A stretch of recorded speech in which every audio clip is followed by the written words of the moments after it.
Another Google Core update just ended. This is the August 19th Google Core update. They said it might take 30 days. We got it in 19 days and 4 hours. But a question I'm getting a lot of after this update ended is, how do I know if I was hit by the update or if it's something else? This is really hard, honestly, when you're just at a glance opening up your Google Analytics and seeing traffic is different.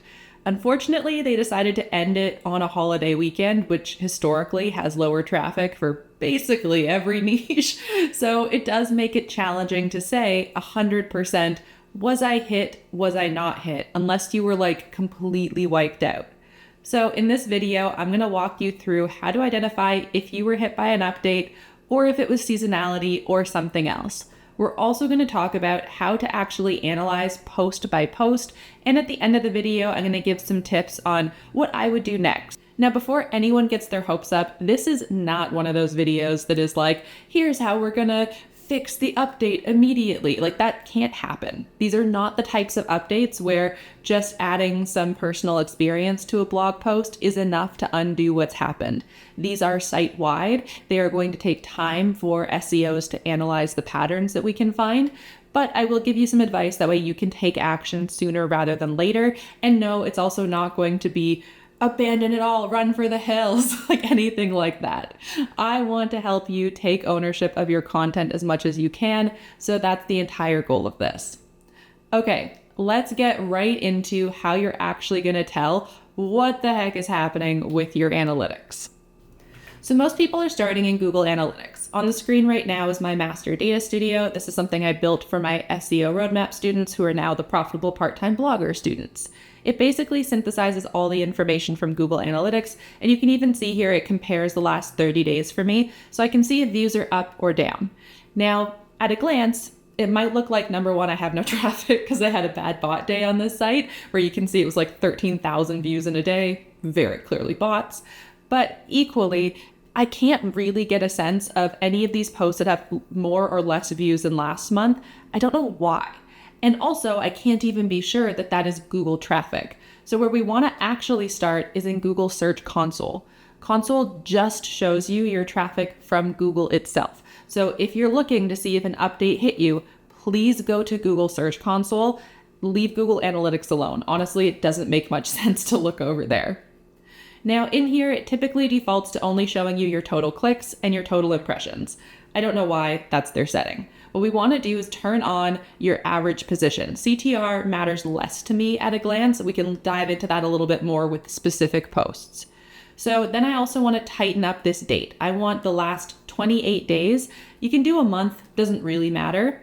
And I want to compare it to the 28 days prior. I want it to be, okay, what's happened since the very beginning of the update. The update was a little bit less than 28 days ago now, but it's going to roughly give me an idea. So it's also not like I'm starting on the 19th and then I don't see what happened the days before that. We usually see some shifts for about a week before an update's actually announced. So I always recommend having like a week before the update. So what this brings up is a very confusing screenshot, but I'm going to explain it. Don't worry. The first thing you need to know is that the last 28 days is referring to the current period. So essentially, like, I'm recording this early September. So basically, let's just say last 28 days is basically August. And then the previous 28 days is basically July. And it's confusing, I know, but just try to remember, because last is on top, that means it's most recent. And then previous is below that. So it's more previous, I guess. Now, at a glance at the top, I can get an idea of, okay, I got 4,000.14 clicks directly from Google in that period. Before that, I got 3.95. So I had an increase. That's great. But that doesn't tell me a lot of things. So what do these numbers actually mean? First, we have total clicks. Total clicks are the number of people clicking to your website. If it is up, you have more traffic. If it is down, you have less traffic. But if it is down, it does not necessarily mean that you were hit by an update. That's why we need more context with these other metrics. So impressions tells us basically the number of people that are on the page where your result is on Google. So if I'm on the first page and 1,000 people come to that page in a month or something, but my post is number 10, I'll have 1,000 impressions, but I might only have like 5 clicks. And that's because not everyone's going to position 10, but they are on that page where things loaded. What this tells us is the number of people actually searching the term. Doesn't mean they're coming to your website, but it means they are making that search. It will never be like the same number. You're never going to have your impressions match your total clicks. It's just not going to happen. But it can tell me if there's a trend. So if my impressions have gone up and my clicks have gone up, that probably means that this was some sort of seasonality. So something is kicking off for the first time where my impressions have increased and my clicks have increased. There's also a little bit of position there, but we'll talk about that in a second. Now the same goes if the impressions have decreased and my clicks have decreased, people just aren't interested in that subject right now. Think about Christmas content. Think about summer content. Summer just ended. People aren't searching for summer vacations anymore. They're going to start searching for Christmas content pretty soon. So impressions for any summer content will go down around now, and impressions for any winter content and for Christmas are going to start going up. That means that clicks are going to follow from that. And just because your summer content is not doing as well now with clicks and impressions does not mean it was hit by an update. Then we have average position. Average position tells us where we are actually ranking on Google. Remember that it includes those like random keywords you're going to rank for that actually like don't matter to your site. So this is just at a glance. What I really recommend doing is going into individual keywords, which we'll do in a moment.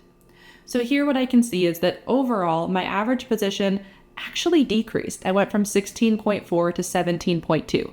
Now that is not a statistically significant decrease. It doesn't really make a huge difference. And it's a pretty clear sign that I wasn't massively hit by this update because there's no like immediate significant shift happening there.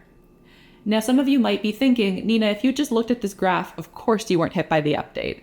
Like looking at it, I'm still getting traffic. Even when I didn't have the compare filter on, even when I didn't have position turned on, it was pretty clear. I've been getting traffic. It's been increasing going into fall because I don't publish summer content. I'm not a summer girly, not a winter girly either. I think I'm just like chronically waiting for fall. And so because of that, my graph is trending up recently. It's giving me more traffic as I'm moving into the season where I actually have content. But I have seen many graphs where there were decreases, and it turned out it was seasonality because their very popular summer destination just doesn't do as well in September. Now, let's actually dive into like a specific keyword and figure out like, was this keyword affected?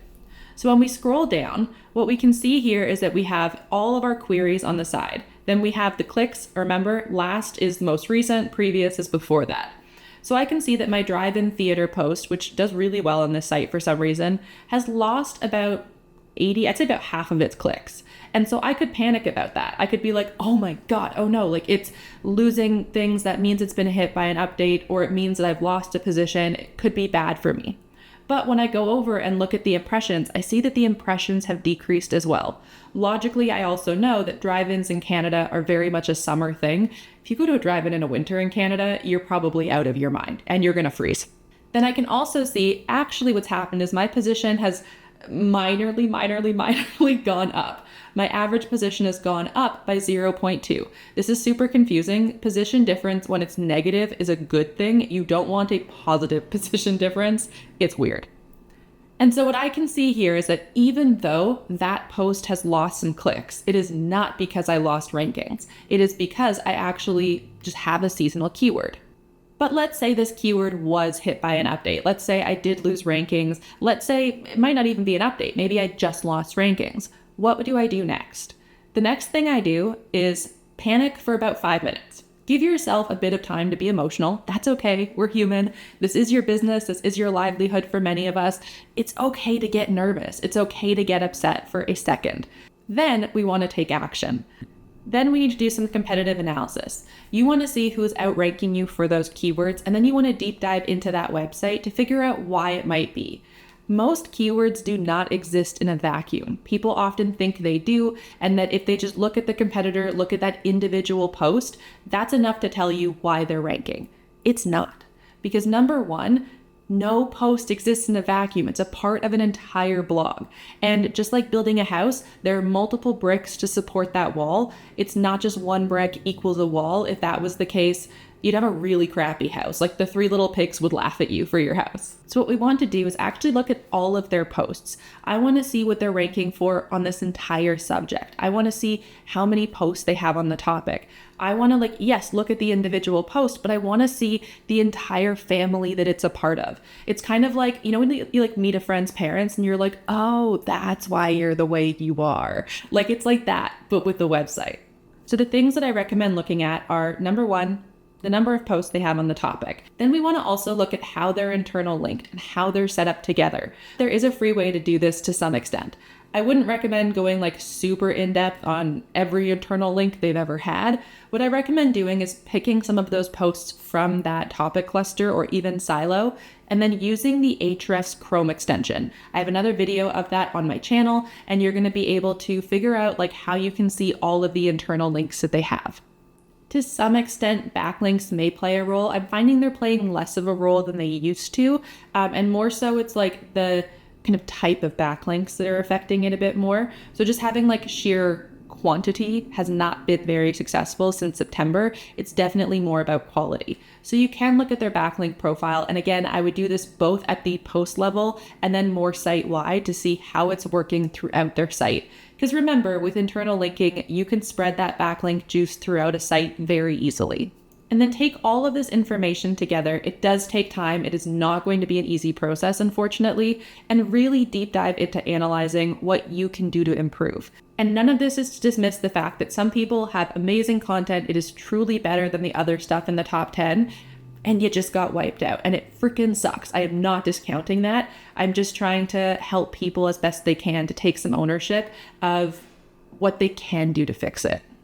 Now, I was very fortunate with this update that the 2 sites that I really focus on haven't been hit, which is great. The other 2 that I mentioned were hit in the March update. One of them, the pet site, had a little bit of a ding to it again, pretty minor, which is, I guess, it doesn't really matter. It doesn't get that much traffic anyway. And then my old travel site, which you'll notice I used to say main travel site. I'm now saying old travel site because I kind of abandoned it last year when I stopped living abroad. I tried to keep interest. If you have ADHD, you know that it's so easy to lose interest in something when it's not challenging anymore. And also when it's not something you're actively doing anymore. Now, it was already kind of trickled down pretty significantly. It definitely trickled down even more so over the summer. So I can't really tell if the August update did anything more to it or not. It definitely didn't bring it back. That's what I can say. So let's use that travel site as an example. Okay, how would I revive it? What would I do if I still cared about it and wanted to do anything with it? Number 1, you can make the choice to walk away from a site. That is okay. I don't really recommend doing the whole just make a new site and move things over there and minorly tweak them. I don't think that that's a strong strategy if you've built this brand that you want to continue growing. If you didn't love your first brand and you are okay making that switch, go for it. But do the next step, which is definitely a complete overhaul of the content. I 100% believe that Google is looking at the entire site here and they're finding something they don't like, even if we disagree with it or even if we don't understand what it is. So I would go through and basically first thing I would do is make a giant list of every post that needs to be updated because it lost any sort of rankings. And then really go through them. Take your time to completely overhaul them. And then once you've updated that content, definitely find another traffic source. For right now, you need to have some income, you need some traffic coming in. And really kind of the cool thing about new SEO, I guess, to some extent, is that backlinks are not as big of a thing as they used to be. They still matter very differently. I have a video coming on that this month, so stay tuned and definitely subscribe if you want to get notified about that. But they're different now. And so where we used to have to write 10 to 12 guest posts a month, or people were buying backlinks or collab posting or all these things, we aren't really doing that anymore that way. So you can take that time that you were spending on those things and get a secondary traffic source. Now, I have a few that I've looked into. There's some that I am not an expert at, but I will propose as an option. So my favorite are Facebook groups. Facebook groups are a great way to organically grow, and you can get so many email subscribers from it, but it's also a great place to build community. It's so fun, and it's fun to make content directly for people. It really feels more like old school blogging, which I love. Then we have email lists. Now, everyone who says an email list is a great secondary traffic source. Yes, but it's not a great organic traffic source. You have to get people to your email list. So if that's something you're focused on, I really recommend going and participating in summits, bundles, and going on podcasts. Those have been great ways for me to grow my email list. Then there's Pinterest. I'm co-hosting a bootcamp with Natalie Bardo, who is Pinterest extraordinaire. So we are co-hosting a free bootcamp. It is 1 week, September 23rd, where we're going to help you prep your Pinterest, and I'll come in and help you prep your SEO for Q4, because it is the highest earning, typically, quarter for most bloggers. And then there are other sources too. There are Facebook pages, there's Reddit, there are ads. I'm just not an ads girly. There's also LinkedIn. I've been loving Threads. Threads has been doing really good for me with like content and things like that, and getting oddly email subscribers there too, but you can use it to get some clicks as well. And then there's Instagram and TikTok, if that's what vibes with you. And then ultimately, one of my new favorites is YouTube, which is, I've been having a lot of fun making content here, and Google is still loving YouTube content, and it will actually improve your blog as well, especially if you're embedding things like YouTube shorts and videos into it. And it's a great organic traffic source, especially for people who prefer video versus text content, which I have found are very different people, which is kind of cool. So if you're hit by the update, it's also okay to walk away from Google for a bit, but if you feel you can handle it, go in, update some content, and then walk away from Google for a bit and focus on another traffic source that lights you up. There is no perfect traffic source. There's no like right traffic source. It's only what is right for you specifically. I'm going to put up another video on screen now that you guys can go watch. This is going to be a video about how you can find underperforming content in your Google Search Console. So I go a bit more in depth into exactly how to pick out those keywords that I was mentioning before that have dropped off. So I really hope this helps you when you're planning your big content audit. And do remember to like give yourself breaks, take time for you, and don't like bury yourself in analytics, okay? I'm here for you. I hear you. I see you. I know it really sucks for anyone that got hit. For those of us who didn't, or those of us that saw recoveries, I am happy for those people. I don't think that positives take away from the negatives for anybody. So let's remember to be kind to everybody. And I hope everyone has a wonderful fall. And I will see y'all next week.